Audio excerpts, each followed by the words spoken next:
आपके साथ मैं अदिति त्यागी और वक्त हो गया है अदिति की अदालत का।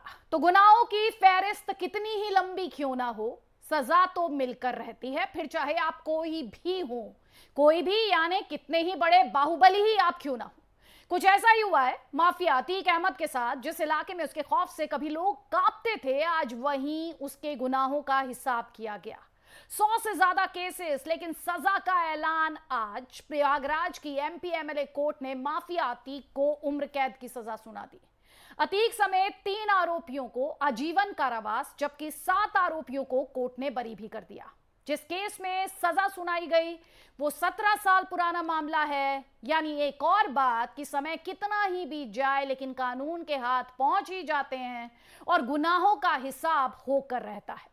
आज कोर्टरूम में क्या हुआ, कैसे पहले कन्विक्शन और फिर सजा सुनाई गई, सुनिए और देखिए आप इस रिपोर्ट में।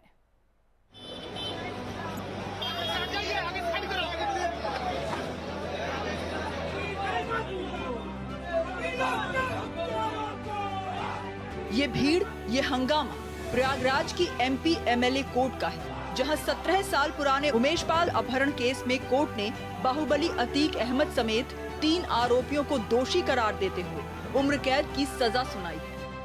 अतीक अहमद के अलावा कोर्ट ने हनीफ और दिनेश पासी को भी आजीवन कारावास की सजा दी। इसके साथ ही कोर्ट ने तीनों पर 1-1 लाख रुपए का जुर्माना भी लगाया। वहीं दूसरी ओर कोर्ट ने इसी मामले में अतीक के भाई अशरफ समेत 7 आरोपियों को बरी कर दिया। सजा जो सुनाई गई है 364(a) के अंतर्गत आजीवन कारावास की, अधिकतम सजा वही है। और बाकी में 1 लाख रुपए का छजपूर तीनों आदमियों को देना पड़ेगा। 1-1 लाख रुपया हाईकोर्ट में होगा ही, और कहीं दूसरी जगह अपील नहीं हो सकती। जब तक सिद्ध दोष अंतिम नहीं हो जाता है, तब तक वह व्यक्ति निर्दोष होता है कानून की निगाह में। उमेश पाल 2005 में हुए राजू पाल हत्याकांड में मुख्य गवाह थे। कोर्ट का ये फैसला इसीलिए अहम माना जा रहा है क्योंकि उमेश पाल की इसी साल 24 फरवरी को प्रयागराज में गोली। तो आप यहाँ पर देख रहे हैं कि किस तरह से हम आपसे बार बार ये बात कह रहे हैं कि कानून के हाथ पहुंच ही जाते हैं। हमारे साथ यूपी सरकार में मंत्री दानिशजाद अंसारी जी हैं। बहुत बहुत स्वागत है मंत्री जी आपका हमारे लिए वक्त निकालने के लिए। सबसे पहले तो हम अपने दर्शकों को रिपोर्ट दिखा रहे थे और योगी आदित्यनाथ, उनका तो संकल्प है वो माफिया को मिट्टी में मिला देंगे। आज कोर्ट द्वारा जो फैसला और सजा का ऐलान किया गया है उस पर मैं आपका रिएक्शन चाह रही थी। काफी है जी। आज जिस तरीके से हमारी उत्तर प्रदेश की योगी सरकार ने पूरी ईमानदारी से आम जनमानस को उत्तर प्रदेश के विकास के लिए आश्वासित किया था, उत्तर प्रदेश में कानून व्यवस्था को, लॉ एंड ऑर्डर को मेंटेन करने के लिए जो वादा किया था, आप सब ने देखा कि हमने पूरी ईमानदारी से अपने इस वादे पे काम किया है। आज उत्तर प्रदेश में हमने संगठित अपराध को जीरो किया है। उत्तर प्रदेश में माफिया राज को, अपराध को हमने खत्म करने का काम किया है। उत्तर प्रदेश को हमने अपराध मुक्त और दंगा मुक्त करने का काम किया है। और आज हमारे उत्तर प्रदेश में कानून व्यवस्था का इकबाल बुलंद है। आज हमारा उत्तर प्रदेश एक कानून व्यवस्था का प्रदेश माना जाता है। हमने उत्तर प्रदेश में कानून व्यवस्था के लिए जीरो टॉलरेंस की नीति अपनाई है। अपराध के प्रति हमारी जीरो टॉलरेंस की नीति ने अपराधियों के हौसलों को तोड़ने का काम किया है। और जिसने भी उत्तर प्रदेश में योगी शासन में अपराध करने का दुस्साहस किया, उसके खिलाफ सख्त से सख्त कड़ी कानूनी कार्रवाई करके भी हमारी योगी सरकार ने संदेश दिया कि उत्तर प्रदेश की योगी सरकार हमारे उत्तर प्रदेश में अपराध को टॉलरेट नहीं करेगी, अपराधियों को हम टॉलरेट नहीं करेंगे। और जो भी अपराधी है उत्तर प्रदेश में, या तो अपराध करना छोड़ दे या तो उत्तर प्रदेश छोड़ दे। स्पष्ट संदेश है। नहीं, आप बिल्कुल स्पष्ट संदेश की बात कह रहे हैं। और योगी आदित्यनाथ का जो बुलडोजर है उसके माध्यम से भी आप लगातार संदेश देने की कोशिश करते हैं, लेकिन आप अपने विरोधियों के निशाने पर भी रहते हैं। जब उमेश पाल, जिनके अपहरण से ये केस जुड़ा हुआ था, उनकी हत्या की गई पिछले महीने, तो आपके विरोधियों ने ही कहा कि उत्तर प्रदेश में कानून व्यवस्था जीरो है और माफिया जो है वो पनप रहा है। देखिए, जो भी विरोधी दल ये बात कहता है, ये हम सबने देखा है, खासतौर पर आम जनमानस ये जानता है। यही विरोधी दल जब वो सत्ता में थे तो वो अपराधियों को पोषित करने का काम, उनको बढ़ावा देने का काम करते थे। उनको राजनीतिक संस्कार देने का काम इन्हीं विरोधी दलों ने किया, चाहे समाजवादी पार्टी हो चाहे बसपा हो। हमेशा उन्होंने अपराध को बढ़ावा देने का काम किया। आम जनता जानती है कि उनके शासनकाल में जो थाने हैं वो अपराधी चलाया करते थे। हमेशा उन्होंने अपराध के रास्ते से उनके राजनीति को बढ़ावा देने का काम किया। लेकिन आज हमारे उत्तर प्रदेश की योगी सरकार ने कहा कि आम जनमानस को सुरक्षित माहौल में रहने का अधिकार है, और डर जो है ये आम जनमानस के दिल में नहीं, माफिया के दिल में होना चाहिए। और इस भय को, इस डर को, कानून व्यवस्था का डर को आज माफियाओं के दिल में बनाने का काम हमारी योगी सरकार ने किया है।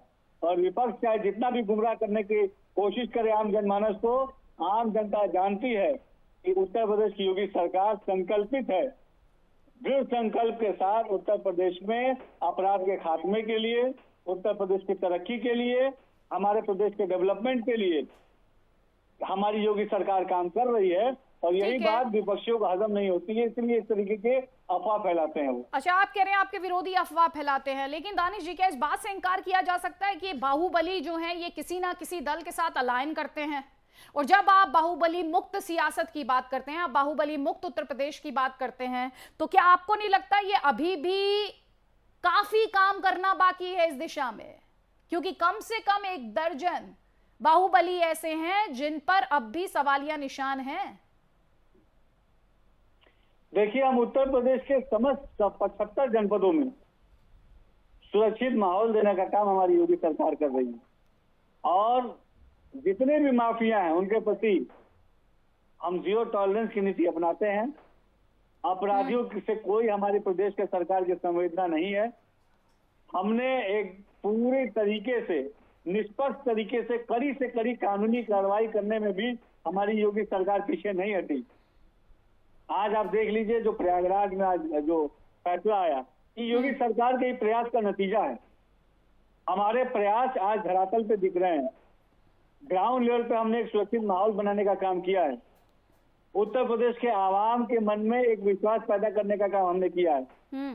और ये सारा काम हमने ईमानदारी से, जनता की सेवा के लिए समर्पित भाव से किया है। और जनता को आज विश्वास है हमारे ऊपर, और इस विश्वास पे लगातार खड़े उतरने के लिए हम पूरी ईमानदारी से जनता के बीच में रहते हुए, जनता के विकास के लिए, उत्तर प्रदेश की सुरक्षा के लिए और माफिया राज को खत्म करने के लिए और उत्तर प्रदेश में कानून व्यवस्था का इकबाल बुलंद करने के लिए काम करेंगे। लेकिन पॉलिटिकल पार्टीज के साथ ये जो अलाइनमेंट है उसको कैसे तोड़ेंगे दानिश जी?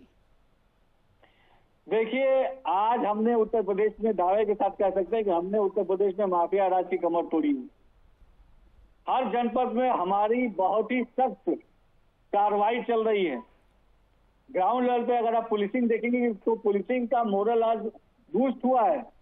आज पुलिस महकमा पूरी सक्षमता के साथ निडर होके कार्रवाई करता है अपराधियों के विरुद्ध।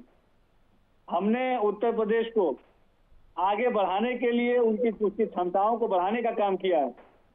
और कोई भी हो, अपराध कोई भी करे, उसको कितना भी रसूख रखता हो, उसके ऊपर सख्त से सख्त कड़ी कानूनी कार्रवाई होगी। ये हमने करके भी दिखाया है और आगे भी इसी तरीके से हम इस मुहिम को जारी भी रखेंगे। बहुत बहुत शुक्रिया मंत्री जी दानिश अंसारी जी हमारे इस प्रोग्राम में शिरकत करने के लिए। और भी कई खास मेहमान हमारे साथ हैं। बीएसपी का पक्ष रखने के लिए डॉक्टर सतीश प्रकाश हमारे साथ हैं, आनंद दुबे बीजेपी का पक्ष रखने के लिए बीजेपी के यूपी के स्पोक्स पर्सन हैं, और हमारे साथ रविदास मल्होत्रा हैं समाजवादी पार्टी का पक्ष रखने के लिए। सबसे पहले सतीश प्रकाश जी, आपने सुना अभी दानिश जी को, मंत्री जी को, वो सीधे तौर पर कह रहे हैं कि हमारी सरकार ने इस दिशा में यूपी को माफिया मुक्त बनाने के लिए बहुत काम किया है, और जो हमारे विरोधी दल है दरअसल उनके शासनकाल में माफिया पनपा। नहीं अदिति जी, उमेश पाल का अपहरण हुआ किसके सरकार के टाइम में हुआ? जो कोशिश हुई, मुकदमा किसके टाइम में हुआ? उस समय की सरकार ने पुख्ता सबूतों के आधार पर न्यायालय के सामने साक्ष्य जुटाए और उस अपहरण केस में बाकायदा अपराधियों को सजा मिली। अब योगी जी के काल में उमेश पाल की हत्या हो चुकी और हत्या हुए 1 महीने से ज्यादा हो गया। अभी पुलिस की गिरफ्त से तमाम वे अपराधी जिन्होंने हीनियस क्राइम कैमरों के सामने मुंह खोल के बाकायदा सरेआम दिन के समय में बमबारी की, और योगी जी की पुलिस अभी कहीं ना कहीं दाएं बाएं की बात कर रही। देखो, अपराध की चर्चा करके या अपराध का फिल्मांकन करके या अपराध का चित्रण करने से अपराध खत्म नहीं होता। अपराध खत्म करने अतीक के अहमद लिए को एक सही सोच- फैसला सुनाया गया। जी जी बताइए। अतीक अहमद को सही सजा सुनाई गई। अरे भाई सुनिए ना, योगी जी के टाइम में उमेश पाल की हत्या हुई है। हाथरस की बेटी की हत्या, उसके साथ बलात्कार योगी जी की सरकार के समय में हुआ था। और वे चूंकि आरोपी योगी जी की जांच के थे, वो 3 लोग बाकायदा बाइज्जत बरी किए गए। उसके ऊपर रेप का केस भी नहीं लगा। और वो एक व्यक्ति चलिए, है इसमें बीजेपी जिसके से ऊपर जवाब वो- दूंगी जल्दी से। सुनिए, मोमिन सुनिए, मल्होत्रा सुनिए। जी, आपका यहाँ पर सीधे जी। तौर पर अभी आपने सुना, दानिश आजाद अंसारी कटघरे में खड़ा कर रहे थे समाजवादी पार्टी को, बहुजन समाज पार्टी को। आपका रिएक्शन, आपका जवाब। देखिए, भारतीय जनता पार्टी की सरकार जो है वो न्यायालय के आदेश के लिए अपने आप की सराहना कर रही है। ये तो न्यायालय का काम है सजा करना या छोड़ना। इससे लेकिन स्पष्ट हो गया कि न्यायालय का फैसला भी भारतीय जनता पार्टी की सरकार कराती है। इसका मतलब है कि राहुल गांधी जी को या आजम खान साहब को या अब्दुल्ला खान साहब को जो सजा हुई वो भी भारतीय जनता पार्टी ने कराने का काम किया है। दूसरी बात यह है कि भारतीय जनता पार्टी की सरकार से मेरी बार बार मांग ये है कि वो टॉप 10 जो प्रदेश के अपराधी हैं उनके नाम बता दे। हमारे पास 50 से अधिक जिनके मुकदमे हैं, ऐसे 20 नाम हैं और उस 20 नाम में 17 जो अपराधी हैं, खूंखार अपराधी, वो भारतीय जनता पार्टी के समर्थक या नेता हैं। अगर भारतीय जनता पार्टी अपराधों को रोक, अतीक अहमद अपराधी है और अतीक अहमद जो है वो उसको सजा जो हुई है वो न्यायालय ने करी है, उसमें भारतीय जनता पार्टी अपना श्रेय ले रही है। तो ये बताए, अगर अतीक अहमद की सजा भारतीय जनता पार्टी ने कराई है तो राहुल गांधी की, आजम खान की, अब्दुल्ला आजम खान की सजा भी तो भारतीय जनता पार्टी ने कराई होगी। तो भारतीय जनता पार्टी जो है वो न्यायालय के कार्यों का भी श्रेय लेने का काम करती है। भारतीय जनता पार्टी में अगर साहस है, ठीक है, आज तो आपको बताएं रिग्रेट है उत्तर कि आपने प्रदेश में अतीक अहमद जैसे किस को कौन बड़े टिकट अपराधी दिया? हैं? कोई रिग्रेट है आज आपको? किसको टिकट दिया? भारतीय जनता पार्टी। अरे मैं अतीक अहमद की बात कर रही हूँ, आप भारतीय जनता पार्टी की बात करने लगते हैं। अतीक अहमद पर बात करने से इतना कतरा क्यों रहे? अतीक अहमद 15-20 सालों से समाजवादी पार्टी में नहीं है और जब ये अपहरण हुआ था उससे पहले से उनको समाजवादी पार्टी से हटा दिया गया नहीं है। वो जो है वो भारतीय जनता पार्टी के मंत्रियों के संरक्षण में अपराध का हो रहा था। अब बताइए कि क्या भारतीय जनता पार्टी की सरकार, एक सेकंड, कैसी बातें कर रहे हैं सर आप? कैसी बातें कर रहे हैं? किसकी सरकार थी आप बताइए जरा। 2006 में किसकी सरकार थी? किसकी सरकार? उसके बाद किसकी सरकार? बीजेपी की सरकार थी 2006 में। नहीं, 2007 में किसकी सरकार पहले थी? बात सुनिए, 2007 में किसकी सरकार थी? साथ में किसकी सरकार थी? 2007 में सरकार भाजपा की थी। हाँ, तो फिर 2007 से बीजेपी के 12 संरक्षण में हो रहा था। 2007 से सर, 12 कैसी बातें आप करते हैं? अरे सुनिए, अरे बात तो सुनिए। बीएसपी और भारतीय जनता पार्टी एक ही है। 3 बार बहुजन समाज पार्टी की नेता मुख्यमंत्री बनी है भारतीय जनता पार्टी के समर्थन से। सतीश प्रकाश बीजेपी को लेकर आइए प्लीज। आनंद दुबे को लेकर आइए। सतीश प्रकाश, आपका जवाब। ये कह रहे बीजेपी और बीएसपी में कोई अंतर नहीं है। जवाब ले लीजिए, जवाब ले लीजिए। जी देखिए मल्होत्रा जी, मेरी बात को सुनिए ध्यान से। अभी आप तो चीजों क्रोनोलॉजी समझा देता हूँ आपको। अतीक जी के परिवार के लोग एक बीजेपी के मंत्री हैं जो इलाहाबाद से आए हैं। चूंकि उमेश पाल की हत्या के पीछे कहीं ना कहीं राजनीतिक कारण भी है। उनके परिवार का ये कहना है कि बीजेपी का एक मंत्री है जो इलाहाबाद से आता है, उसने 5 करोड़ रुपए लिए। और ये भी एक अलग तरह का क्राइम है कि उमेश पाल की हत्या तब होती है जब बाकायदा गवाही संपूर्ण हो चुकी है। पुलिस को जांच में यह भी शामिल करना चाहिए कि आखिर इस हत्या के पीछे क्या वो कारण है। कहीं प्रयागराज की जो नगर निगम के चुनाव की राजनीति तो नहीं है। ये बात का ध्यान रखना पड़ेगा। 2007 में अगर उमेश पाल का अपहरण हुआ तब की सरकार ने बाकायदा अपराधी के खिलाफ पुलिस से पुख्ता सबूत जुटाए। वो पुख्ता सबूत का आधार बना कि आज अतीक को बाकायदा सजा मिली है। मेरा कहना यह है कि बीजेपी या बीजेपी के लोग अभी कोई ऐसा अपराध बताएं कि जो बीजेपी के कार्यकाल में हुआ हो और अपराधियों को ऐसी कड़ी सजा मिली हो। अभी उमेश पाल की हत्या हुई है, मैं फिर ये कह रहा हूं, उमेश पाल की हत्या होने के बावजूद भी सरकार 1 महीने से कभी अतीक को लाने के में, कभी उनके परिवार को फंसाने में यही समय जाया कर रही है। अपराधी बाहर है और जितने समय तक अपराधी जो है वो पुलिस की गिरफ्त से बाहर रहेंगे, साथ से मिट जाएंगे, एक दिन ये मुकदमे में जो उमेश पाल के परिवार के लोग हैं, इसको आप राजनीतिक मुद्दा नहीं बनाइए। जो एक्चुअल अपराधी है पुलिस को यह बात शामिल करनी चाहिए कि कहीं इसके पीछे राजनीति तो नहीं है। अगर राजनीति है तो पुलिस के ऐसे लोगों से भी बाकायदा बैठा करके पूछताछ करनी चाहिए, ये मेरा कहना है दीदी जी। नहीं, पुलिस को तो पूछताछ करनी चाहिए, लेकिन ये जो मैं माफिया कह को रही हूं ना, राजनीतिक संरक्षण मिलता है उस पर आज बोलने से आप दोनों ही कतरा रहे हैं। जरा वो ग्राफिक्स लेकर आइए, कोर्ट में क्या हुआ, और प्लीज आनंद दुबे को भी लेकर आइए, क्योंकि सवाल बीजेपी से हैं तो जवाब बीजेपी देगी। लेकिन आज कोर्ट रूम में क्या हुआ वो हम आपको जल्दी से समझाते हैं कि आज कोर्ट रूम में जो हुआ वो समझना आपके लिए जरूरी है। कोर्ट रूम में आज सजा सुनाई गई, अतीक अहमद को सजा सुनाई गई। 3 आरोपी जिन्हें आजीवन कारावास यहां पर सुनाया गया, और इसके अलावा अशरफ जो अतीक का भाई है उसे दोषमुक्त करार दिया गया। साबरमती जेल अतीक अहमद को ले जाया जाएगा। आपको याद होगा अतीक अहमद लगातार उत्तर प्रदेश में अपनी सुरक्षा को लेकर खतरा बताता रहा है। अतीक अहमद पर 100 से ज्यादा मामले दर्ज हैं, और ये राजूपाल हत्याकांड का जो मुख्य गवाह उमेश पाल था, जिनकी हत्या की गई थी पिछले महीने, उन्हीं के अपहरण से जुड़ा हुआ मामला था। और उसके बाद माफिया को लेकर और बाहुबली को लेकर ये जो सियासत थी काफी तेज हुई थी।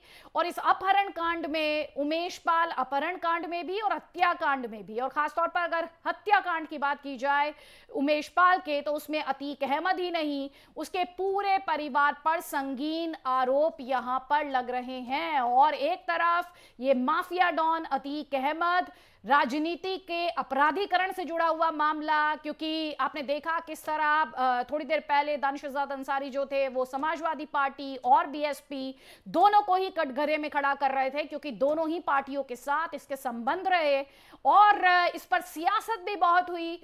जिस तरह से योगी आदित्यनाथ की सरकार को घेरा गया और योगी आदित्यनाथ ने पलटवार करते हुए ये कहा कि वो माफिया को मिट्टी में मिला देंगे, ये पूरी सियासत और उसके बाद ये फैसला, जिसके बाद जो पॉलिटिकल पार्टीज हैं वो बार बार ये सवाल उठा रही हैं कि जब फैसला अदालत का है तो बीजेपी इसमें क्रेडिट लेने की कोशिश क्यों कर रही है।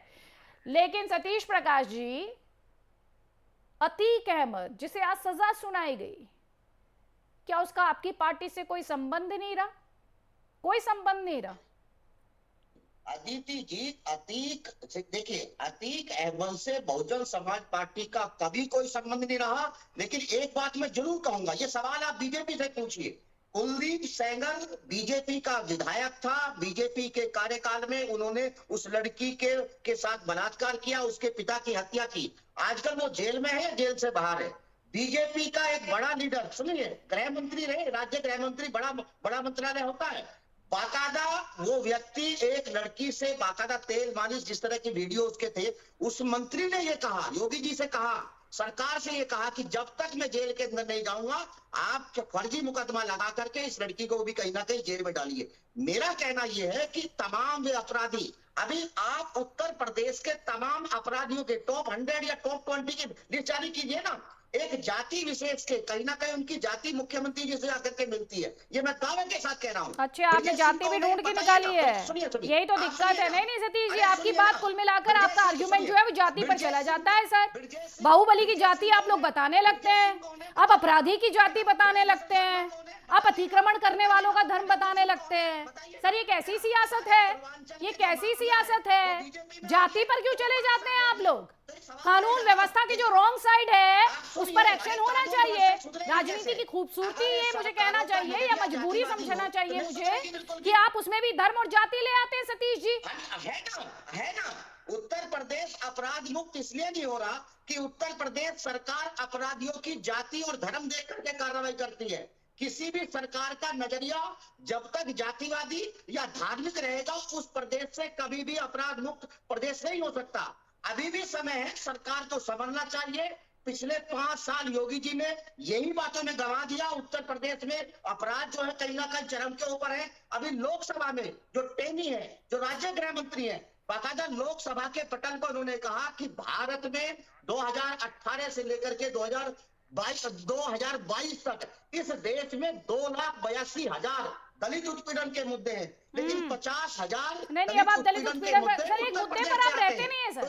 अभी मैं महिला उत्पीड़न की बात करने लगूं, फिर राज्य में कानून व्यवस्था की बात करने लगूं, तो सर ये तो बहुत ही वाइड कैनवस है। एक मुद्दा है उस पर आप बात नहीं कर रहे। नहीं, बिल्कुल नहीं, एक मुद्दे पर बात कीजिए ना आप। बात करूंगा जी। हाँ, तो मुद्दे पर बात कीजिए मुझसे। राजनीति का अपराधीकरण जो करते हैं उनसे जवाब नहीं आज मांगा जाना चाहिए। आप सुनिए, देखिए मेरा कहना यह है कि उमेश पाल के हत्यारे बचेंगे, पुलिस को रोका जा रहा है। आज आप रोज फिल्मांकन कर रहे हैं। जब अतीक को आपने उत्तर प्रदेश से गुजरात भेजा तो आपने ये बात कही कि साबरमती इसलिए भेज रहे हैं कि गुजरात जैसा राज्य वो बहुत सुरक्षित है, वो बीजेपी शासित है। जब वहां अपराध हो जाता है तो यही सरकार ये कह रही है कि गुजरात की साबरमती जेल के अंदर बैठ करके बाकायदा वो टेलीफोन से लोगों को निर्देश दे रहा था। ये गुजरात सरकार से जाकर के पूछो ना कि उसकी जेल में ये सब क्या हो रहा है, ये तो पूछना चाहिए ना। मेरा कहना ये है मुझे कि भी आपसे पूछना है, ये शाइस्ता से बहुजन समाज पार्टी का कोई रिश्ता है या नहीं है? नहीं, सुनिए, देखिए सुनिए, किसी का पति अगर अपराधी हो, दुनिया की ऐसी कोई किताब नहीं, ऐसा कोई संविधान में नहीं लिखा कि उसकी पत्नी भी अपराधी होगी। नहीं, मैं ये नहीं कह रही कि अपराधी होगी या नहीं, फैसला सुनाने का काम मैं करती नहीं हूँ। आप सुनिए ना, लेकिन शाइस्ता पर क्या आरोप लग रहे हैं, मुझे उम्मीद है आपको यूपी पुलिस की इन्वेस्टिगेशन उस बारे में भी मालूम होगी। मैं फिर ये कह रहा हूँ, उमेश पाल की हत्या तब हुई जब उसकी गवाही पूरी हो चुकी, उसके बाद नहीं सतीश जी सुनिए, मैं और आप डिटेक्टिव नहीं है, हमें डिटेक्टिव नहीं बनना चाहिए, लेकिन जो राजनीति से जुड़ा सवाल है उस सवाल का जवाब तो आपको देना चाहिए। जो राजनीति से जुड़ा हुआ सवाल है, अभी थोड़ी देर पहले तो आप राजनीतिक शुचिता पर काफी बातें कर रहे थे, बड़ी बड़ी बातें कर रहे थे सर। शाइस्ता के सवाल पर आपको समझ में आ गया कि अब मैं क्या सवाल आपसे पूछ रही हूँ। अभी आप कह रहे अतीक अहमद का कोई लेना देना नहीं रहा बहुजन समाज पार्टी से। अदिति जी, बीजेपी के एक मंत्री का नार्को टेस्ट करा लो। सर बीजेपी के मंत्री का आप नार्को टेस्ट करवाइए, लेकिन आपकी पार्टी से जो सवाल है उनके भी तो जवाब दे दीजिए। मैं आपसे सवाल पूछ रही हूँ, बीजेपी का सवाल नहीं है ये मैं आपसे सवाल पूछ रही हूँ, लेकिन आपसे सवाल का जवाब देते बन नहीं पा रहा है। और रविदास मल्होत्रा जी, अतीक अहमद का आपकी पार्टी से कोई संबंध रहा या नहीं रहा, तो कंप्लीटली डिनायल मोड में चले गए।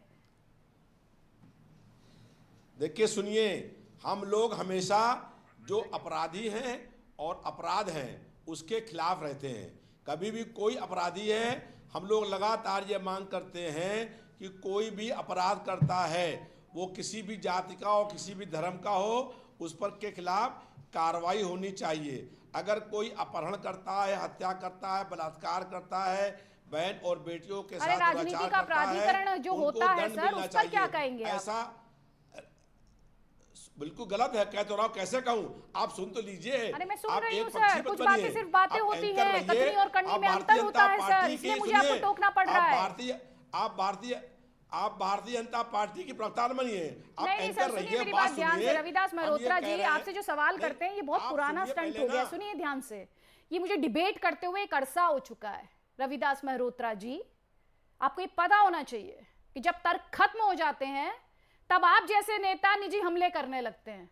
आपसे सवाल पूछने का मतलब, किसी भी पार्टी से सवाल पूछने का मतलब उसके विरोधी पार्टी का प्रवक्ता होना नहीं होता है।